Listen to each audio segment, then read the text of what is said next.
안녕하세요. 저는 AWS에서 애널리틱 스페셜리스트 SA로 일하고 있는 정세웅입니다.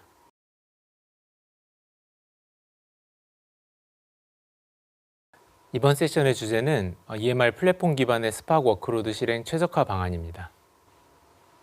오늘 말씀드릴 주제는 다음과 같습니다. 아파치 스파크 워크로드를 실행시키기 위한 최적화 방안, 특히 EMR 환경에서 어떻게 스파크 성능을 향상시킬 수 있는지를 살펴보고 레코드 레벨의 데이터 관리를 위한 아파치 후디를 소개합니다. 그리고 뒤쪽에서는 엔터프라이즈 환경에서 EMR을 잘 활용하기 위한 몇 가지 기능을 소개시켜 드리도록 하겠습니다. 첫 번째 토픽은 스파크 온 EMR입니다.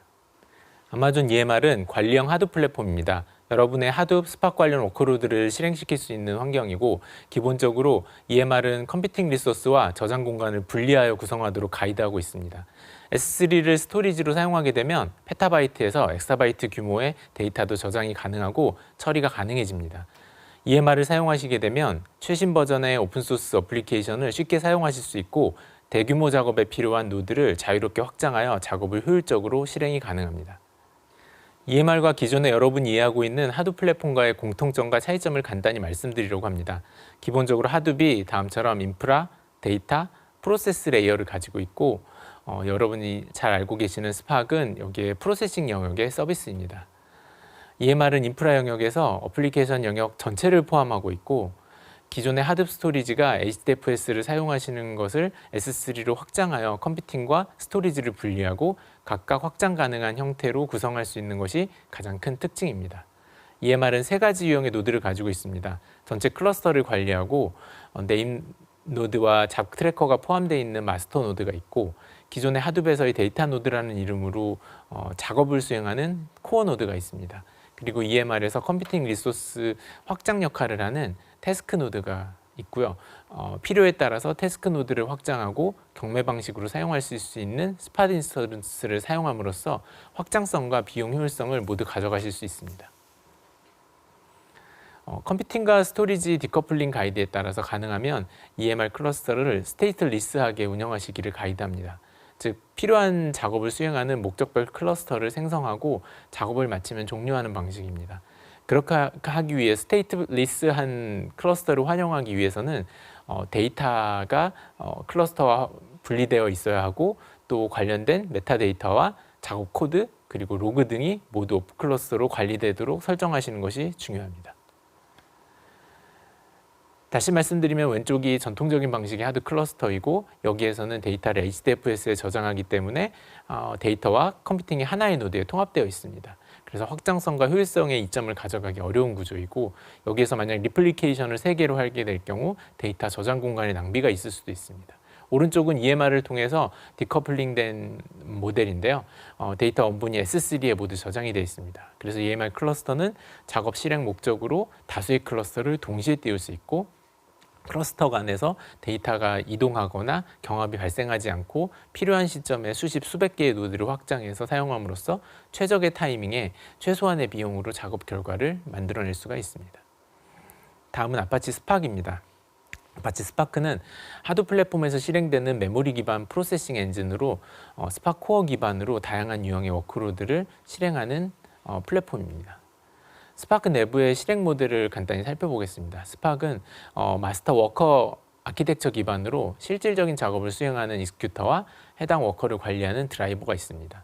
핵심 키워드는 익스큐터, 드라이버, 그리고 스파크 컨텍스트, 그리고 실제 작업에 다닌 태스크인데, 드라이버를 통해서 스파크 컨텍스트가 생성이 되고 잡을 서브밋하면 워커 노드의 익스큐터가 태스크를 나눠서 실행하는 구조로 동작합니다.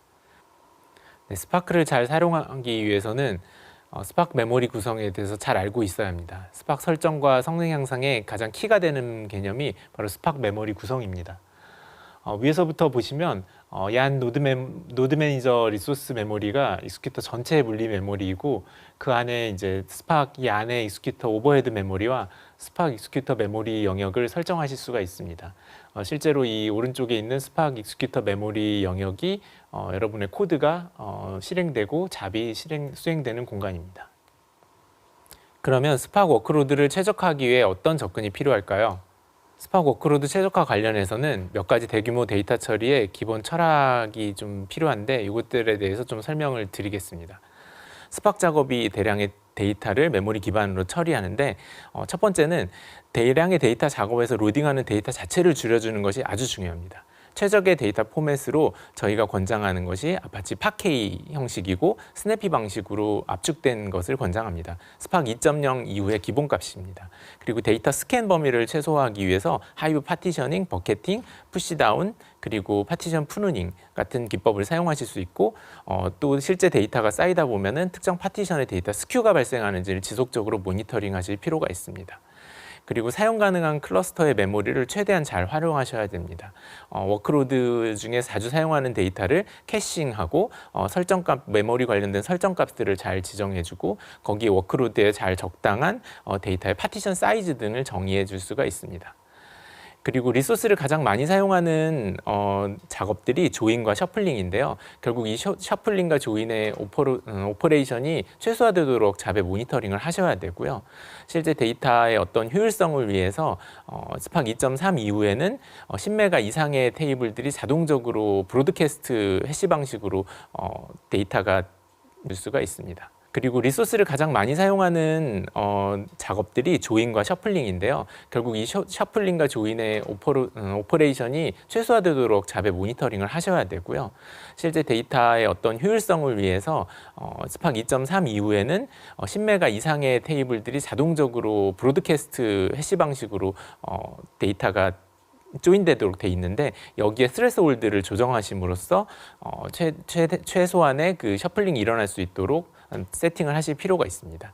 그리고 클러스터 규모나 작업 유형에 따라서 익스큐터의 개수 그리고 코어 수, 메모리 관련된 변경을 하셔야 되는데 이 부분에 대해서는 뒤쪽에서 좀 더 자세히 말씀드리겠습니다. 그리고 스토리지 관련해서 HDFS를 사용하시거나 EMRFS, 로컬에서 데이터를 처리하는 요건이 있는지에 따라서 선택하실 수 있는 옵션들이 있습니다.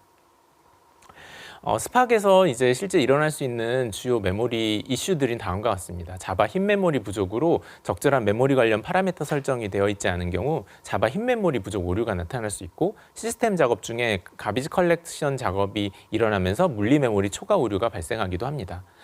또한 가비지 컬렉션 관련해서 얀에서 가상 메모리를 초과했다는 에러가 나타날 수도 있고요. 스팍 익스큐터 메모리, 물리 메모리가 얀에서 할당한 메모리를 초과하는 경우 익스큐터 메모리가 초과했다는 유형의 에러가 발생하기도 합니다. 이런 에러 발생을 방지하고 리소스를 효율적으로 사용하기 위해 주요 설정의 변경이 필요합니다. 앞에서 설명한 주로 이제 발생하는 메모리 오류를 최소화하고 할당받은 클러스터의 리소스를 최대한 활용하기 위해 디폴트 파라미터의 설정이 필요합니다. 기본적으로 EMR 버전이 올라가면서 이 디폴트 설정값이 잘 되어 있지만 전반적으로 낮게 설정이 돼 있어서 어플리케이션 동작을 위해서 전체 클러스터의 리소스를 사용하지 못하는 경우가 발생할 수 있습니다. 주요 파라미터가 스팍 익스큐터 메모리, 이거는 각 작업을 실행하는 익스큐터가 사용하는 메모리의 크기입니다. 그리고 익스큐터가 할당되는 가상 코어의 수, 익스큐터 코어를 통해서 조정할 수 있고 드라이버 메모리, 드라이버 코어도 동일한 방식으로 조정할 수가 있습니다. 그렇게 조정된 값을 기반으로 전체 클러스터가 가지고 있는 익스큐터의 수와 패러럴리즘 숫자가 결정이 됩니다. 실제로 실험 환경에서 설정값을 할당한 예시를 좀 보여드리겠습니다. 역시 익스큐터 코어와 익스큐터 메모리가 가장 중요한 파라미터 값입니다. R5 12X 라지로 마스터한데 코어 노드 19대로 구성한 케이스고요. 이 R5 12X 라지는 48V 코어와 384기가 메모리를 가지고 있습니다. 익스큐터에 5개의 vCPU를 할당을 했습니다. 이 5라는 숫자는 매직 넘버인데요. 실제 여러 가지 실험을 하면서 좋은 숫자를 찾으셔야 되고요. 실제로 1을 지정하지만 않으시면 될 것 같습니다. 이 숫자를 기반으로 인스턴스당 익스큐터를 48에서 하나 하둡 데몬용으로 제외하고 5로 나누게 되면은 하나 인스턴스당 9개 익스큐터가 나옵니다.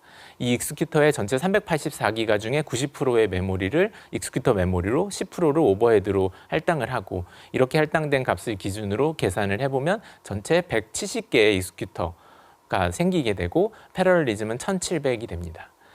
이렇게 작업을 하심으로써 아래 보시는 이제 실제로 갱글리아 매트릭을 통해서 최적의 값을 찾았는지를 확인하시는 과정. 그래서 전체 리소스를 잘 활용하고 있는지를 체크해 가면서 위쪽의 옵션들, 메모리 사이즈 등을 조절하시는 방법이 베스트 프랙티스입니다. 설정값을 변경하는 시점에 따라 사실 반영되는 범위가 좀 다릅니다. 크게 세 가지 방식이 있습니다. 스파크 컨텍스트에서 셋 함수를 이용해서 런타임에서 설정값을 변경합니다. 이거는 가장 작업이 진행되기 바로 직전에 하는 작업이기 때문에 이 세팅이 가장 최종적으로 반영이 되고요. 스파크 서브밋을 하기 전에 설정값을 전달하거나 아니면은 스파크 디폴트 컨피규레이션 파일을 직접 수정하셔서 모든 클러스터 내에서 동일하게 기본값이 세팅되도록 작업하실 수도 있습니다. EMR 클러스터에서는 웹 콘솔에서 이런 설정값을 반영할 수도 있습니다. 스파크 얀 구성 파라미터 설정을 Edit Soft Setting 아래쪽의 항목에서 제이슨 직접 입력하거나 제이슨 파일을 통해서 설정을 할 수가 있고요. 실제 구성 예시를 보면은 위쪽에 인스턴스 관련된 세팅과 아래쪽에 말씀드렸던 스파크 메모리, 스파크 익스큐터 코어 같은 숫자를 값을 입력할 수 있고 아래쪽에 또 이제 가비지 컬렉터라던가 셔플, 패러럴리즘 등을 설정하실 수가 있습니다. 네, 조금은 디테일할 수 있는 스파크 컨피규레이션의 기본적인 접근을 살펴봤습니다. 그러면 이러한 설정에 대한 부담을 조금은 줄여줄 수 있는 방안을 EMR에서는 어떻게 가져갈 수 있는지 확인해 보도록 하겠습니다. 네, 가장 간단하게 접근해 볼 수 있는 성능 최적화 방법인데요. 네, 성능이 느렸다. 그럼 제일 먼저 할 수 있는 건 노드를 늘리는 거죠. 하지만 이제 그것만이 가장 쉬운 방법이고 가장 좋은 방법은 아닙니다. 네. 데이터 크기나 작업에 따라서 적절한 메모리와 코어를 할당을 해야 되고요. 우리가 이제 쓸 수 있는 C타입, M타입, R타입의 인스턴스 중에서 같은 V 코어를 가지고 있더라도 C타입 대비 M타입이나 R타입은 2배 이상의 메모리를 가져갑니다. 이것들을 통해서 적절한 워크로드에 맞는 인스턴스 타입을 고르셔야 되고 가능하면 최신 버전의 EMR 버전을 사용하시길 바랍니다. 뒤쪽에서 이제 말씀드리겠지만 5.24 이후에는 EMR 런타임 포 스파크이 들어 있습니다. 이걸 통해서 성능 향상을 가져가실 수 있고요.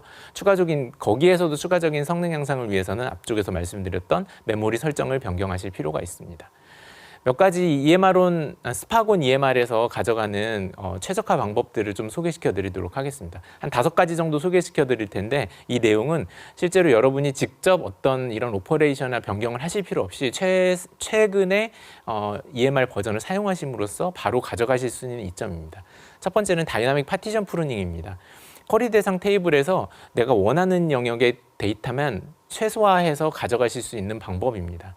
네, 아래쪽에 보시면은 우리가 컨트리에서 노스 아메리카라는 영역의 어떤 웨어 조건의 값을 줬는데요. 그 값을 기준으로 파티션 돼 있는 해당 데이터만을 읽음으로써 대상 전체 테이블을 읽지 않음으로써 성능을 향상시키는 방법입니다. 플래트닝 스칼라 서브쿼리인데요. 다수 개의 서브쿼리가 동작되는 경우에 그 서브쿼리를 아래 예쪽에서 보면 3개의 서브쿼리를 하나의 서브쿼리로 풀어서 실제 데이터를 여러 번 로딩하는 것들을 방지해주는 기능입니다. 실제로 EMR 5.26 이후에는 기본적으로 활성화되어 있는 기능입니다. 디스팅트 비포 인터섹트인데요.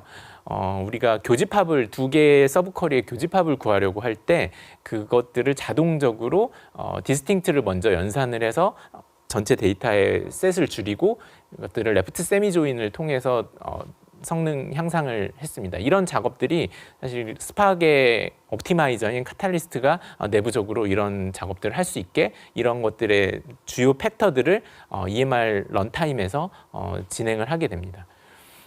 블룸 필터 조인인데요. 이건 사전에 블룸 필터를 특정 컬럼에 설정을 해놨을 경우 그 블룸 필터를 통해서 데이터의 범위를 다시 한번 줄여주는 앞에서 다이나믹 파티션 프루닝과 이 블룸 필터가 동시에도 적용될 수 있습니다. 쿼리에서 보시면 카테고리가 1, 10, 16인 이 해당 데이터만 읽음으로써 성능 향상을 가져갈 수가 있습니다. 마지막으로는 이제 옵티마이즈드 조인 리오더인데요. 일반적으로는 내가 쿼리에 적혀 있는 테이블 순서대로 필터링을 하고 조인을 하는 작업을 하는데요. 큰 테이블과 큰 테이블을 조인했을 때 일어날 수 있는 셔플링과 성능 저하를 막기 위해서 그 순서를 자체적으로 조정을 해줍니다. 그래서 작은 테이블, 범위가 좁은 테이블부터 먼저 수행을 하는데 아래 쿼리에서 보시면은 S 컨트리 USA라는 값을 지정을 해줌으로써 순서대로라면은 스토어 리턴이 먼저 스토어 세일즈와 조인이 돼야 되지만 스토어가 먼저 조인이 되도록 리오더를 해서 성능을 최적화합니다. 그리고 S3를 위한 S3를 통한 스파크 성능 향상을 할 수가 있습니다. 기존의 EMR 5.19 이전에는 저희가 파일 아웃풋 커미터라고 하는 하두 커밋 알고리즘을 사용했는데 이 방식이 중간에 어떤 작업 결과를 쓰는 방식에서 오버헤드가 발생할 수 있었습니다. EMR FS 옵티마이즈드 커밋은 S3 멀티파트 업로드가 기본적으로 활성화돼 있고 팟K로 저장하는 경우 저희가 쓸 수 있고 S3 내 메타데이터를 이용해서 파일 바꾸는 어떤 그런 성능이 저하되는 부분이 제거돼서 실제 테스트 결과 15기가의 데이터 100개의 팟K 파일로 60% 이상의 성능 향상 결과를 보여주고 있습니다. 다음은 S3 셀렉트입니다. S3 셀렉트는 EMR에서 사용하는 S3 데이터 소스를 S3 레이어에서 필터링해서 로딩해서 데이터의 범위를 최소화하는 방식입니다. 이거는 이제 스파크와 프레스토, 하이브에서 동일하게 이런 쿼리들을 사용하실 수 있고 실제 결과 일반적으로 400% 이상의 성능 향상, 만약 그 간단한 웨어 조건에서 범위 자체가 더 많이 줄어든다면 더 많은 성능 향상이 일어날 수 있고요. 이거는 이제 기본적인 웨어 조건으로만 사용하실 수 있고 집계 함수나 형 변환이 포함된 필터링 등은 푸시다운이 되지 않습니다. 네, 다음은 이번 리인벤트에서 발표된 새로운 기능인 EMR 런타임 포 아파치 스팍에 관한 얘기입니다. EMR상에서 수행되는 스팍 작업의 최적화를 위한 런타임이 EMR 5.24 이후에 반영이 되었습니다. 오픈소스 스팍과 100% 호환되는 API를 가지고 있고 실험 결과 최대 특정 쿼리인 경우 32배, 평균적으로 2.6배 더 빠르게 실행이 됩니다. 이 런타임이 EMR 릴리즈 5.28 그러니까 2020년 1월 이후 버전부터 디폴트로 사용되도록 설정됐고요. 기존의 어플리케이션의 변경 없이 워크로드가 더 빠르게 실행되고 비용이 절감되고 있습니다.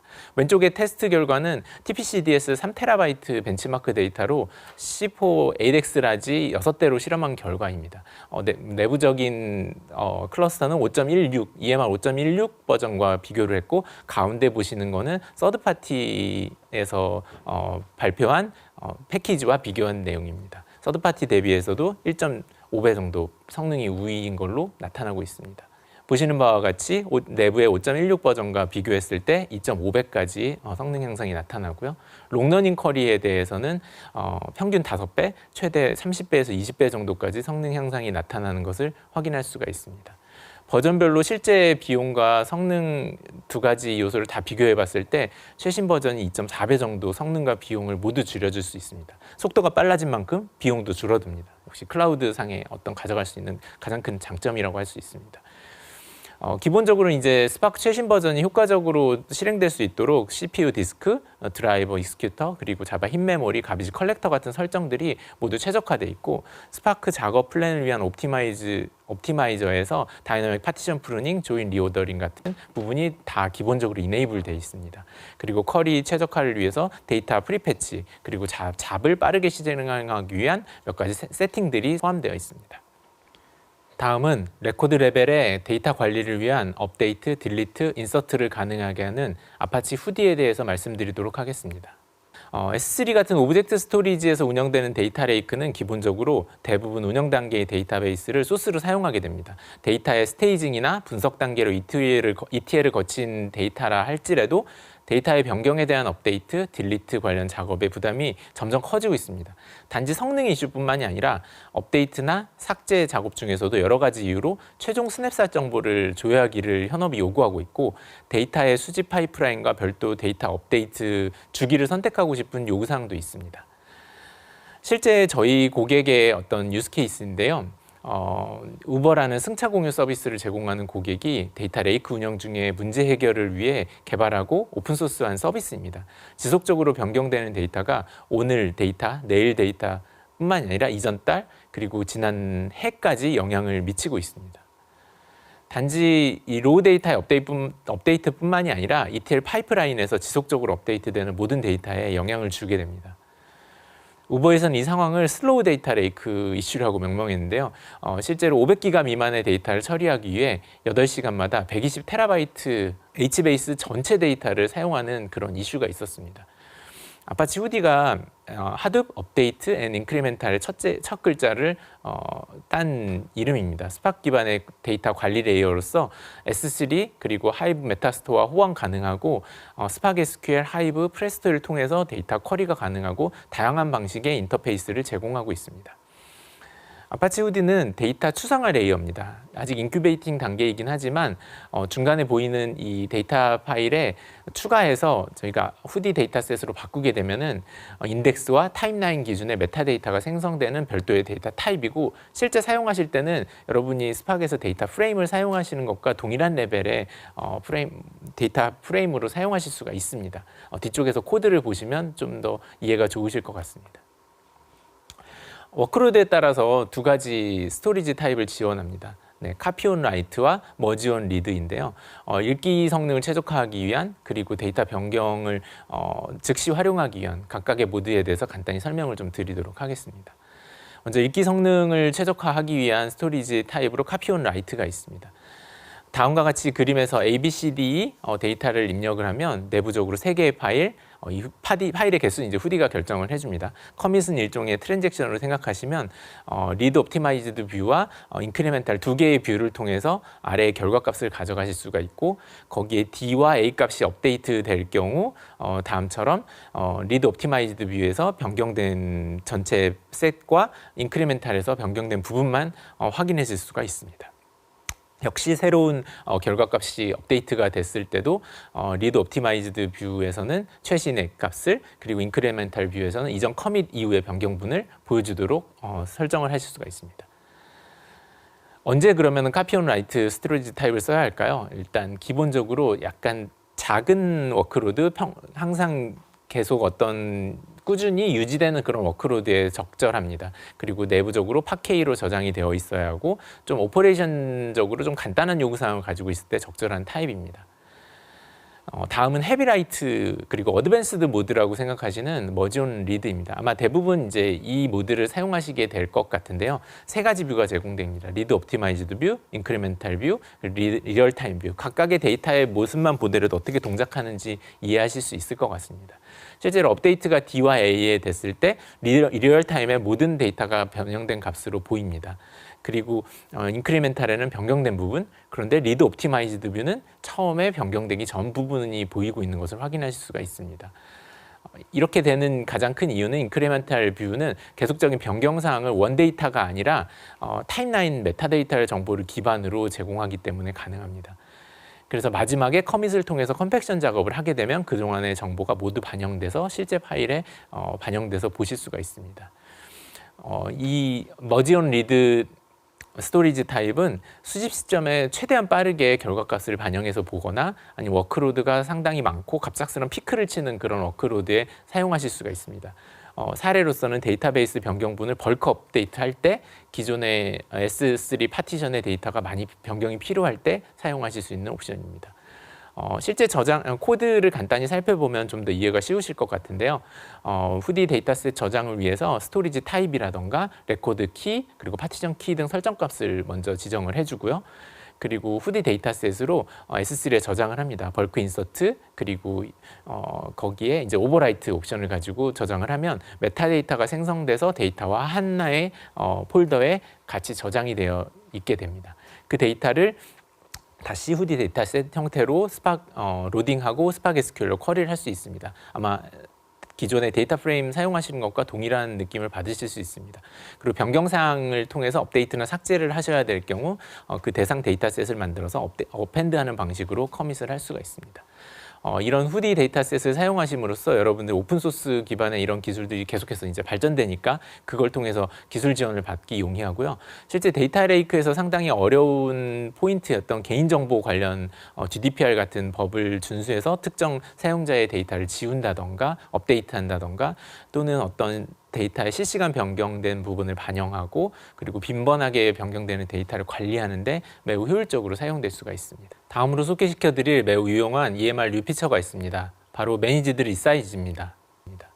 일반적으로 EMR 워크로드를 보시면 앞쪽에 파란색처럼 이렇게 피크를 치는 실제 고객 워크로드가 있을 거고요. 거기에 대해서 보라색처럼 리퀘스트, 필요한 양의 이제 어떤 스케일이 나타나고, 거기에 대해서 마지막 처럼 노란색으로 확장되는 부분이 나타나게 됩니다.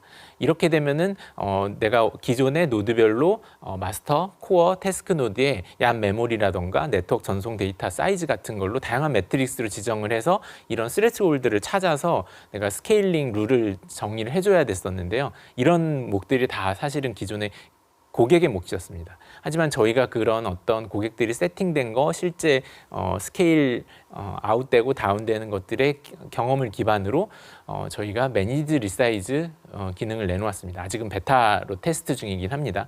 여러분들이 하셔야 될 일은 최대 최소 노드만을 지정을 하시면 됩니다. 그 외에 다른 것들은 필요 없고 이렇게 된 기본 설정을 기반으로 저희가 쌓인 데이터를 기반으로 학습해서 저희가 모니터링 데이터 기준으로 1분 내외로 바로 스케일 가능하도록 저희가 목표 타임을 가져가고 있습니다. 실제 워크로드에 따라서 최대 20에서 60%까지 절약할 수 있는 테스트 결과가 나왔고요. 실제로 20개 정도의 클러스터를 가지고 테스트한 결과 내부에서 63% 정도의 비용 절감 효과가 있다고 합니다. 네. 다음은 휘발성 클러스터를 운영하는 EMR 베스트 프랙티스를 지원하기 위한 모니터링 로그를 오프 클러스터로 해서 관리하는 내용에 대한 이야기입니다.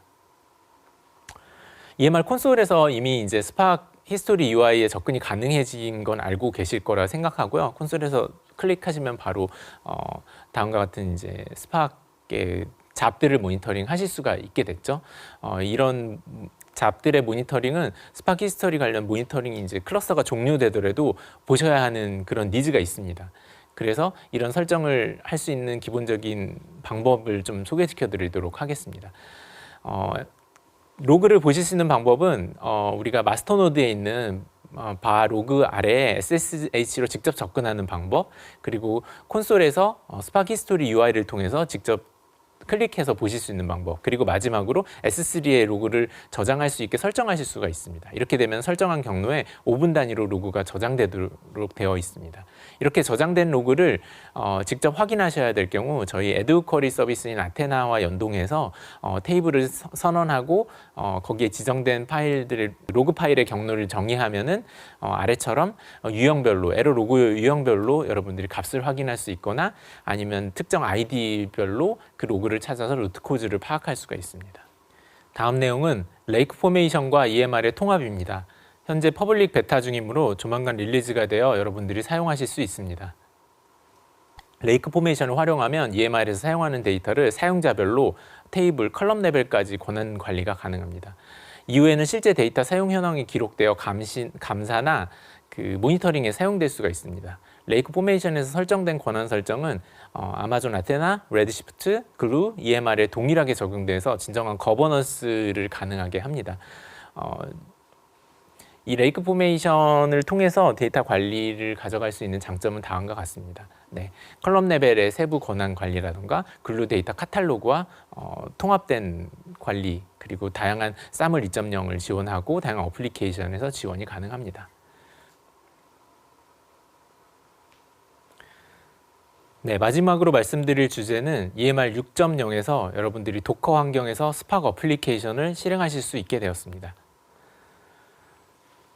하둡 3.0부터 아시다시피 도커를 지원하게 되었습니다. 저희 하둡 3.1.0 버전 스파크 2.4.3에서 도커의 하둡을 여러분들이 배포하실 수 있고 EMR 6.0에서 직접 실행해 보실 수가 있습니다. 이 도커를 사용하심으로써 여러분은 번들 라이브러리나 어플리케이션 종속성 관리 같은 어떤 복잡성을 감소하게 할 수 있고 동일 클러스터에서 다수 버전의 EMR이나 어플리케이션 실행함으로써 사용률을 향상시킬 수 있습니다.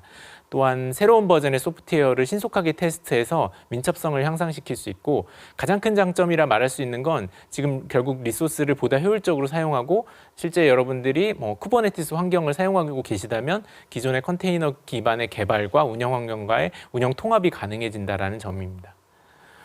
이런 도커 사용을 위해서 두 가지 레지스트리 선택 옵션을 저희가 제공합니다. 얀을 통해서 인터넷을 통해서 도커 허브와 같은 공개 리파지토리에 직접 접근하여 디플로이도 가능하고 AWS 프라이빗 링크를 통해서 아마존 ECR 리파지토리를 통해서 디플로이도 지원하고 있습니다. 여러분이 직접 도커를 이용한 EMR 클러스터를 구성하시려면 다음과 같이 컨테이너 익스큐터 제이슨 파일을 생성하고 그 안에 도커 관련 레지스트리 정보를 등록하시면 됩니다. 그리고 실제 EMR 클러스터를 생성하실 땐 CLI를 통해서 생성이 가능합니다. 현재 콘솔에서 지원은 아직 되고 있지 않습니다. 지금까지 이제 오늘 다양한 여러분들의 스파크 워크로드를 최적화할 수 있는 방법에 대해서 말씀드렸습니다. 지금까지 경청해 주셔서 감사합니다.